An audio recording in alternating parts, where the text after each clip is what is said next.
എല്ലാ കൂട്ടുകാർക്കും എസ് അക്കാദമിയുടെ ഓൺലൈൻ ക്ലാസ്സുകളിലേക്ക് ഒരിക്കൽ കൂടി സ്വാഗതം. നമ്മൾ ഇന്ന് പഠിക്കാൻ പോകുന്നത് എക്കണോമിക്സുമായി ബന്ധപ്പെട്ട ഒരു ടോപ്പിക്കാണ്. അതായത് ഇനി വരാനിരിക്കുന്ന മത്സര പരീക്ഷകളിൽ സാമ്പത്തിക ശാസ്ത്രവുമായി ബന്ധപ്പെട്ട് ചോദിക്കാൻ സാധ്യതയുള്ള വളരെ പ്രധാനപ്പെട്ട കുറച്ച് ചോദ്യങ്ങളാണ് നമ്മൾ ഈ വീഡിയോയിൽ കൂടെ പഠിക്കാൻ പോകുന്നത്. ഇതാ ഒരു വീഡിയോ സീരീസിൻ്റെ ഒന്നാം ഭാഗമാണ്. അപ്പോൾ എല്ലാവരും വീഡിയോ കണ്ട ശേഷം അഭിപ്രായങ്ങൾ ഞങ്ങളെ അറിയിക്കുക. ഒന്നാമത്തെ ചോദ്യം, സാമ്പത്തിക ശാസ്ത്രത്തിൻ്റെ പിതാവ് ആരാണ്?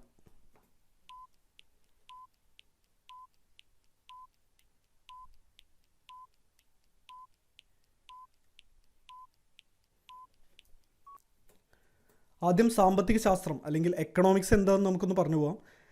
സാമ്പത്തിക പ്രവർത്തനങ്ങൾ, ഉൽപ്പാദനം, വിതരണം ഇവയെ പറ്റിയിട്ടുള്ള പഠനമാണ് സാമ്പത്തിക ശാസ്ത്രം അല്ലെങ്കിൽ എക്കണോമിക്സ് എന്ന് പറയുന്നത്. എക്കണോമിക്സിൻ്റെ പിതാവായി കണക്കാക്കുന്നത് ആഡം സ്മിത്തിനെയാണ്. അതേപോലെ തന്നെ ചോദിക്കാൻ സാധ്യതയുള്ള വേറൊരു ചോദ്യമാണ്, സ്റ്റഡി ഓഫ് വെൽത്ത് അല്ലെങ്കിൽ സമ്പത്തിനെ കുറിച്ചിട്ടുള്ള പഠനത്തിനെ പറയുന്ന പേര് അഫ്നോളജിയാണ്. വേറൊരു പേര് കൂടിയുണ്ട്, പ്ലൂട്ടോളജി എന്ന് കൂടി വിളിക്കാറുണ്ട്. അപ്പോൾ ഈ ഒരു പോയിന്റ് കൂടി ഒന്ന് ഓർത്തിരിക്കുക. നമുക്ക് എക്കണോമിക്സിനെ പ്രധാനമായിട്ടും രണ്ട് തരത്തിൽ തരംതിരിക്കാം. ഒന്ന് മൈക്രോ എക്കണോമിക്സും വേറൊന്ന് മാക്രോ എക്കണോമിക്സും.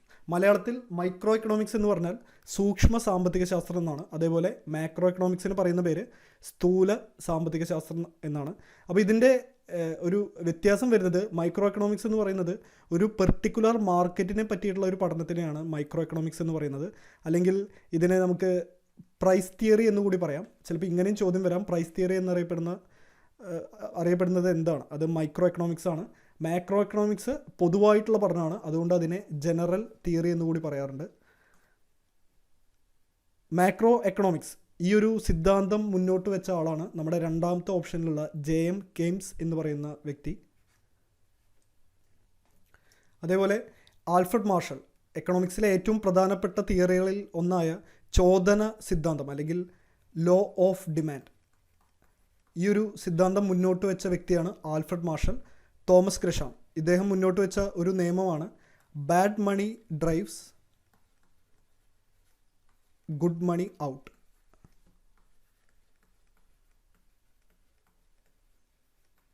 അപ്പോൾ പലതരത്തിൽ ചോദ്യങ്ങൾ വരാം. അപ്പോൾ എല്ലാ പോയിന്റുകളും ഒന്ന് ഓർത്തിരിക്കുക. ഒന്നുകൂടി പറയാം, സാമ്പത്തിക ശാസ്ത്രത്തിൻ്റെ പിതാവ് ആഡം സ്മിത്ത് ആണ്. സമ്പത്തിനെ പറ്റിയിട്ടുള്ള പഠനം അഫ്നോളജി അല്ലെങ്കിൽ പ്ലൂട്ടോളജിയാണ്. എക്കണോമിക്സിനെ നമുക്ക് രണ്ടായി തിരിക്കാം, മൈക്രോ എക്കണോമിക്സും മാക്രോ എക്കണോമിക്സും. മൈക്രോ എക്കണോമിക്സിൻ്റെ മലയാളമാണ് സൂക്ഷ്മ സാമ്പത്തിക ശാസ്ത്രം. ഇത് ഒരു പെർട്ടിക്കുലർ മാർക്കറ്റിനെ പറ്റി മാത്രമുള്ള പഠനമാണ്. മാക്രോ എക്കണോമിക്സ് എന്ന് പറയുന്നത് പൊതുവായിട്ടുള്ള പഠനമാണ്, മലയാളത്തിൽ സ്ഥൂല സാമ്പത്തിക ശാസ്ത്രം എന്ന് പറയും. ആൽഫ്രഡ് മാർഷൽ മുന്നോട്ട് വെച്ച സിദ്ധാന്തമാണ് ലോ ഓഫ് ഡിമാൻഡ് അല്ലെങ്കിൽ ചോദന സിദ്ധാന്തം. അതേപോലെ തോമസ് ഗ്രഷാം മുന്നോട്ട് വെച്ച നിയമമാണ് bad money drives good money out. Second question, Indian സാമ്പത്തിക ശാസ്ത്രത്തിൻ്റെ പിതാവ് ആരാണ്?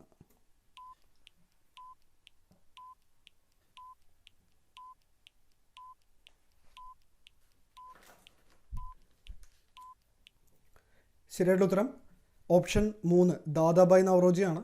ഇന്ത്യയുടെ വന്ധ്യവയോധികൻ എന്നറിയപ്പെടുന്ന ദാദാഭായ് നവറോജിയാണ് ഇന്ത്യൻ സാമ്പത്തിക ശാസ്ത്രത്തിൻ്റെ പിതാവ്.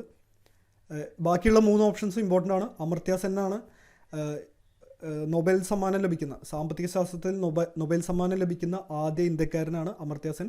1998 അമർത്യ സെന്നിന് നൊബേൽ സമ്മാനം ലഭിക്കുന്നത്. രണ്ടാമത് നൊബേൽ സമ്മാനം ലഭിക്കുന്ന ഇന്ത്യക്കാരനാണ് അഭിജിത്ത് ബാനർജി. അതേപോലെ രമേശ് ചന്ദ്രത്ത്, ഈ ഒരു പോയിൻ്റ് കൂടി ഇമ്പോർട്ടൻ്റ് ആണ്. ബ്രിട്ടീഷുകാരുടെ ചൂഷണമാണ് ഇന്ത്യൻ സാമ്പത്തിക വ്യവസ്ഥിതിയുടെ തകർച്ചയ്ക്ക് കാരണമെന്ന് പ്രസ്താവിച്ച ആളാണ് രമേശ് ചന്ദ്രത്ത്. അപ്പോൾ എല്ലാ പോയിന്റുകളും ഇമ്പോർട്ടൻ്റ് ആണ്.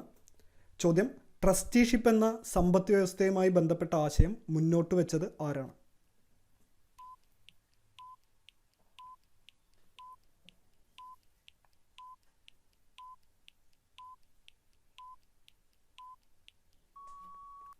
ശരിയായിട്ടുള്ള ഉത്തരം ഓപ്ഷൻ 4 മഹാത്മാഗാന്ധിയാണ്. ഈ ട്രസ്റ്റിഷിപ്പ് എന്ന് പറയുന്ന ആശയത്തിൻ്റെ കൺസെപ്റ്റ് എന്ന് പറയുന്നത്, ഒരു മുതലാളി അദ്ദേഹത്തിൻ്റെ സ്വത്തുക്കൾ ജനങ്ങൾക്ക് അവകാശപ്പെട്ടാണെന്ന രീതിയിൽ ജനങ്ങളുടെ ഒരു ട്രസ്റ്റി ആയിട്ട് മാത്രം പ്രവർത്തിക്കണം. ഇതായിരുന്നു ട്രസ്റ്റിഷിപ്പിൻ്റെ ഒരു കോർ കൺസെപ്റ്റ് എന്ന് പറയുന്നത്. അതേപോലെ തന്നെ നമ്മുടെ നാട്ടിൽ ചില ജോലികൾക്കൊക്കെ ഒരു അടിസ്ഥാന ശമ്പളം ഉണ്ടാവും, ഒരു ബേസിക് സാലറി ഉണ്ടാവും. അതേപോലെ തന്നെ ഉയർന്ന ജോലിയുള്ള ആളുകൾക്ക് ലഭിക്കുന്ന സാലറിയിൽ ഒരു മാക്സിമം ലിമിറ്റ് വേണം എന്നൊക്കെയുള്ള കുറച്ച് കൺസെപ്റ്റുകളാണ് ഈ ട്രസ്റ്റിഷിപ്പ് എന്ന ആശയത്തിൽ കൂടെ ഗാന്ധിജി മുന്നോട്ട് വെച്ചത്. അദ്ദേഹം തൻ്റെ സമ്പദ് വ്യവസ്ഥയുമായി ബന്ധപ്പെട്ട ചിന്തകൾ എഴുതിയിരുന്ന ബുക്കിൻ്റെ പേര് കൂടി ചിലപ്പോൾ ചോദിക്കാൻ സാധ്യതയുണ്ട്. പുസ്തകത്തിൻ്റെ പേര് ഹിന്ദ് സ്വരാജ് എന്നാണ്. പുസ്തകം പുറത്തിറങ്ങിയ വർഷം 1909. ചോദ്യം: വിദേശത്ത് ജോലി ചെയ്യുന്നവരുടെ വരുമാനം ഒഴിവാക്കി ഒരു രാജ്യത്തിൻ്റെ ദേശീയ വരുമാനം കണക്കാക്കുന്ന രീതി.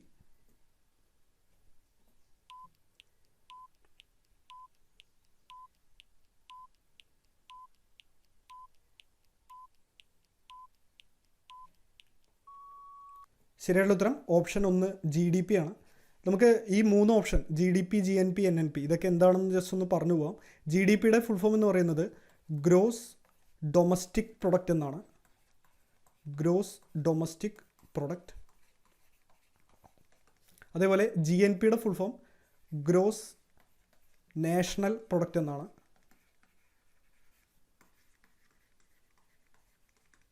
NNP net national product. അപ്പോൾ ഇത് എന്താണെന്ന് ജസ്റ്റ് ഒന്ന് പറയാം. ഈ ഗ്രോസ് നാഷണൽ പ്രൊഡക്റ്റ് എന്ന് പറയുന്നത്, അല്ലെങ്കിൽ ഇതിൻ്റെ മലയാളം എന്ന് പറയുന്നത് മൊത്തം ദേശീയ ഉൽപ്പന്നം എന്നാണ്. അതായത് ആ ഒരു രാജ്യത്തെ പൗരന്മാരുടെ എല്ലാവരുടെയും മൊത്തത്തിലുള്ള ആ ഒരു വർഷത്തെ ഉൽപ്പാദനത്തിനെയാണ്, അല്ലെങ്കിൽ ആ ഒരു രാജ്യം ഒരു വർഷം പ്രൊഡ്യൂസ് ചെയ്ത എല്ലാ ഉൽപ്പന്നങ്ങളുടെയും മൂല്യം കണക്കാക്കുന്ന രീതിയാണ് ഗ്രോസ് നാഷണൽ പ്രൊഡക്റ്റ് എന്ന് പറയുന്നത്.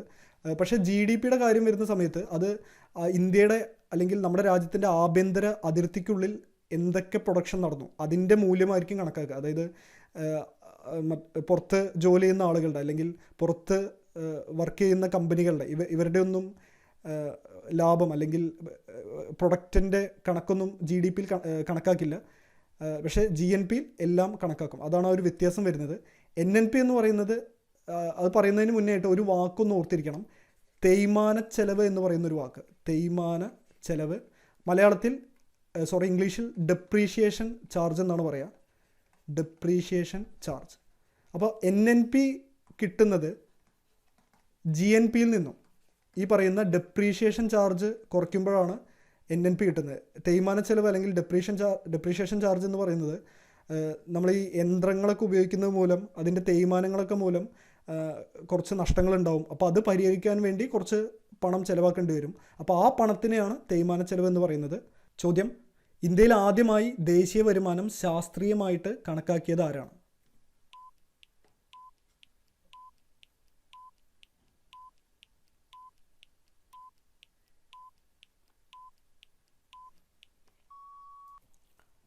ശരിയായുള്ള ഉത്തരം ഓപ്ഷൻ 3 VKVR റാവു ആണ്. അപ്പോൾ ഈ ഒരു ചോദ്യം കുറച്ച് ശ്രദ്ധിക്കേണ്ട ഒരു ചോദ്യമാണ്. ഇന്ത്യയിൽ ആദ്യമായിട്ട് ഇന്ത്യയുടെ ദേശീയ വരുമാനം കണക്കാക്കുന്നത് ദാദാഭായ് നവറോജിയാണ്. ആദ്യമായിട്ട് ദേശീയ വരുമാനം കണക്കാക്കുന്നത്, ആദ്യമായിട്ട് സയൻറ്റിഫിക്കലായിട്ട് ശാസ്ത്രീയമായിട്ട് കണക്കാക്കുന്ന ആളുടെ പേരാണ് VKVR റാവു. അതേപോലെ വേറൊരു ചോദ്യം വരാം. സ്വാതന്ത്ര്യാനന്തര ഇന്ത്യയിൽ ആദ്യമായിട്ട് ദേശീയ വരുമാനം കണക്കാക്കുന്നത് PC മഹൽനോബിസ് ആണ്, ആഫ്റ്റർ ഇൻഡിപെൻഡൻസ്. അപ്പോൾ പലതരത്തിലാണ് ചോദ്യങ്ങൾ വരിക. അപ്പോൾ ഓരോ പോയിന്റുകളും ശ്രദ്ധിച്ച് വെക്കുക. ഈ ഒരു പോയിന്റ് കൂടി ഒന്ന് ഓർത്ത് വെക്കണം. DR ഗാഡ്ഗിൽ, ഈ PC മഹൽനോബിസിൻ്റെ നേതൃത്വത്തിലാണ് സ്വാതന്ത്ര്യം ലഭിച്ച ശേഷം ഒരു ദേശീയ വരുമാന കമ്മിറ്റി, അതായത് നമ്മുടെ മൊത്തം ദേശീയ വരുമാനം കണക്കാക്കുന്നതിന് വേണ്ടിയിട്ട് ഒരു കമ്മിറ്റി ഉണ്ടാക്കുന്നത്. വർഷം 1949 ഓഗസ്റ്റ് 4-നാണ്. അപ്പോൾ ഈ ഒരു കമ്മിറ്റിയുടെ ചെയർമാനായിരുന്നു PC മഹൽനോബിസ്. ഈ VKVR റാവു അതേപോലെ DR ഗാഡ്ഗിൽ ഇവർ രണ്ടുപേരും ഈ കമ്മിറ്റിയുടെ മെമ്പേഴ്സായിരുന്നു. അതും കൂടി ഒന്ന് നോട്ട് ചെയ്ത് വയ്ക്കുക. ചോദ്യം: ഇന്ത്യയുടെ ദേശീയ വരുമാനം കണക്കാക്കുന്നത് ആരുടെ ചുമതലയാണ്?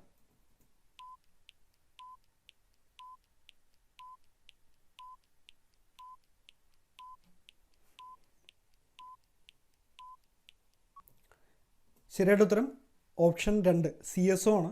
CSOൻ്റെ full form central statistical organisation എന്നായിരുന്നു. ഇപ്പോൾ അതിൻ്റെ പേര് സെൻട്രൽ സ്റ്റാറ്റിസ്റ്റിക്കൽ ഓഫീസ് എന്നാക്കി മാറ്റിയിട്ടുണ്ട്. ഇത് രൂപം കൊള്ളുന്നത് 1951 മെയ് 2-നാണ് CSO രൂപം കൊള്ളുന്നത്. അതേപോലെ NSSO, ഈ ഒരു പേര് കൂടി ഇമ്പോർട്ടൻ്റ് ആണ്. ഇന്ത്യയിൽ വൻതോതിലുള്ള സാമ്പത്തിക സർവേകൾ നടത്തുന്നതിനായിട്ട് രൂപം കൊണ്ട സ്ഥാപനമാണ് നാഷണൽ സാമ്പിൾ സർവേ ഓർഗനൈസേഷൻ അല്ലെങ്കിൽ NSSO. ഇത് രൂപം കൊള്ളുന്നത് 1950-ലാണ്. അതേപോലെ CSOൻ്റെ ആസ്ഥാനം വരുന്നത് ഡൽഹിയാണ്. സി എസ് ഒൻ്റെ മുഖപത്രം അത് അറിയപ്പെടുന്നത് ധവളപത്രം എന്നാണ്. ധവളപത്രം. അതേപോലെ സി എസ് ഒൻ്റെ ഒരു പ്രസിദ്ധീകരണത്തിൻ്റെ പേര് കൂടി ഒന്ന് ഓർത്തിരിക്കണം. ഇന്ത്യയിലെ ഊർജ്ജ മേഖലയെ പറ്റിയിട്ടുള്ള ഒരു വാർഷിക പ്രസിദ്ധീകരണത്തിൻ്റെ പേര് കൂടി ഒന്ന് ഓർത്തിരിക്കുക. എനർജി സ്റ്റാറ്റിസ്റ്റിക്സ് എന്നാണ് അതിൻ്റെ പേര്. പുറത്തിറക്കുന്നത് സി എസ് ഒ ആണ്. Energy statistics. ചോദ്യം: ദേശീയ സ്റ്റാറ്റിസ്റ്റിക്സ് ദിനം എന്നാണ്.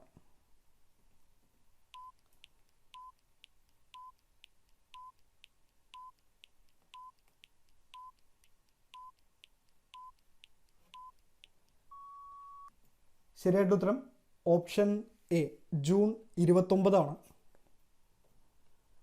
ഇത് പി സി മഹലനോബിസിൻ്റെ ജന്മദിനമാണ് ജൂൺ 29. അതുകൊണ്ടാണ് അന്ന് ദേശീയ സ്റ്റാറ്റിസ്റ്റിക്സ് ദിനമായിട്ട് ആചരിക്കുന്നത്. പി സി മഹലനോബിസിൻ്റെ പേര് വളരെ ഇമ്പോർട്ടൻ്റ് ആണ്. ഇദ്ദേഹമാണ് ഇന്ത്യൻ ബഡ്ജറ്റിൻ്റെ പിതാവ്. ഫാദർ ഓഫ് ഇന്ത്യൻ ബഡ്ജറ്റ് മഹലനോബിസാണ്. അതേപോലെ തന്നെ കൊൽക്കത്തയിൽ ഇന്ത്യൻ സ്റ്റാറ്റിസ്റ്റിക് ഇൻസ്റ്റിറ്റ്യൂട്ട് 1931 ആണ് സ്ഥാപിക്കുന്നത്, കൊൽക്കത്തയിൽ. അപ്പോൾ അത് സ്ഥാപിക്കുന്നതിന് മുൻകൈ എടുത്ത ആൾ പി സി മഹലനോബിസാണ്. അതേപോലെ അദ്ദേഹം പുറത്തിറക്കിയ ഒരു പ്രസിദ്ധീകരണത്തിൻ്റെ പേര് കൂടി ഒന്ന് ഓർത്തിരിക്കുക. സംഖ്യ എന്താണ് പ്രസിദ്ധീകരണത്തിൻ്റെ പേര്? അത് വളരെ ഇമ്പോർട്ടൻ്റ് ആയിട്ടുള്ളൊരു പോയിൻ്റാണ്. സംഖ്യ എന്ന പ്രസിദ്ധീകരണം പുറത്തിറക്കിയിരുന്നത് പി സി മഹലനോബിസ് ആയിരുന്നു. ചോദ്യം: താഴെ കൊടുത്തിരിക്കുന്ന വികസന സൂചികകളിൽ ഏതാണ് ഭൂട്ടാൻ വികസിപ്പിച്ചത്?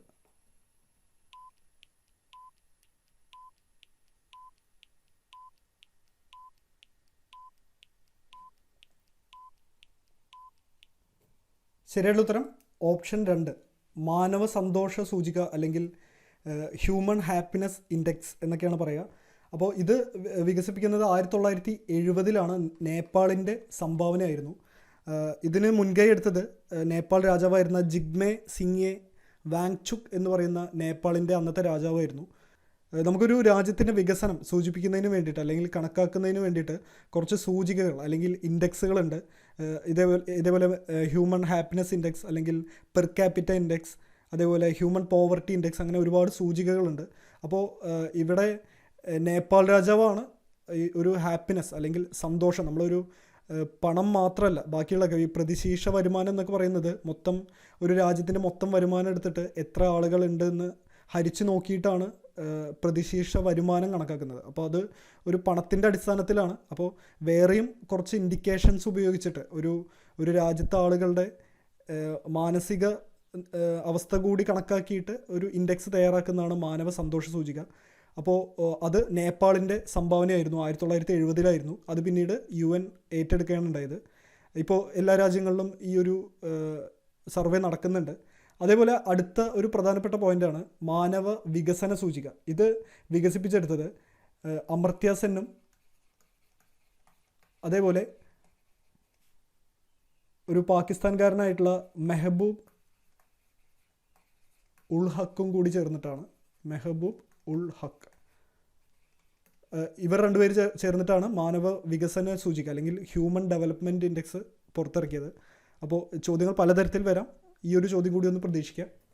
ചോദ്യം: ലോക സാമ്പത്തിക ഉച്ചകോടിയുടെ സ്ഥിരം വേദി എവിടെയാണ്?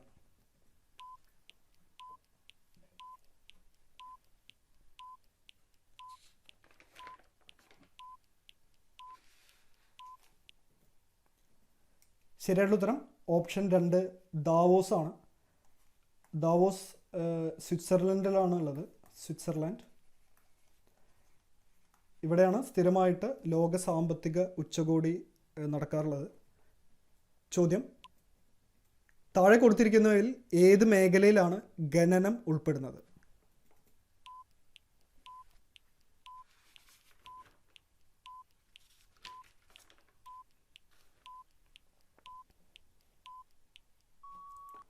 ശരിയായിട്ട് ഉത്തരം ഓപ്ഷൻ 1, പ്രാഥമിക മേഖലയാണ്.